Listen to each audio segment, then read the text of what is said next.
Is around 30 years age. Software కంపెనీలో work చేస్తున్నారు. First వాళ్ళ పేరెంట్స్కి చెప్తే నో అన్నారు. దాని తర్వాత సింగిల్గా మా దగ్గరికి వచ్చాడు. సైకాట్రిస్ట్ అప్రూవల్ వచ్చింది, ఎండోక్రైనాలజిస్ట్ అప్రూవల్ వచ్చింది, ఎవ్రీథింగ్. ఇప్పుడు ఏంటంటే సర్జరీకి రెడీ అనమాట. సర్జరీ కూడా చేయించేసుకున్నారు, అయిపోయింది. అంతా అయిపోయిన తర్వాత ఆఫ్టర్ సర్జరీ అయిపోయింది, 7 days మా దగ్గర ఉండాలి. పేరెంట్స్ వచ్చారు. పేరెంట్స్ వచ్చి మీరు ఎందుకు చేశారు సర్జరీ? మాతో గొడవ అనమాట. మీరు ఎందుకు చేశారు సర్జరీ? అసలు మాకు ఇష్టం లేదు, మీరు ఎందుకు చేశారు సర్జరీ? ఇదే క్వశ్చన్.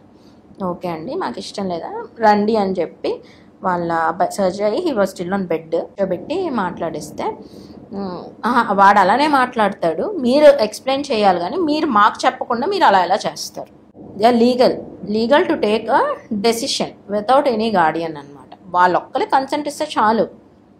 అంటే మెంటలీ రిటార్డెడ్ అయితే తప్ప మనకి గార్డియన్ వాళ్ళు కావాలి కానీ, లేదంటే వాళ్ళ ఓన్ డెసిషన్. అదొక ఆస్పెక్ట్.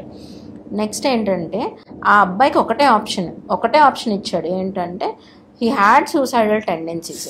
ఆల్రెడీ హ్యాండ్ మీద మల్టిపుల్ టైమ్స్ ట్రై చేసుకున్న కట్స్ అవి ఉన్నాయి. సో వాళ్ళ పేరెంట్స్కి కూర్చోబెట్టి, చూసారా మీ అబ్బాయి హ్యాండ్ చూసారా, ఎన్నిసార్లు సూసైడ్ అటెంప్ట్స్ చేసుకున్నాడు అంటే, వాళ్ళ అబ్బాయి చనిపోవడం ఇష్టం రాదర్ దాన్ కన్వర్టింగ్ అనమాట.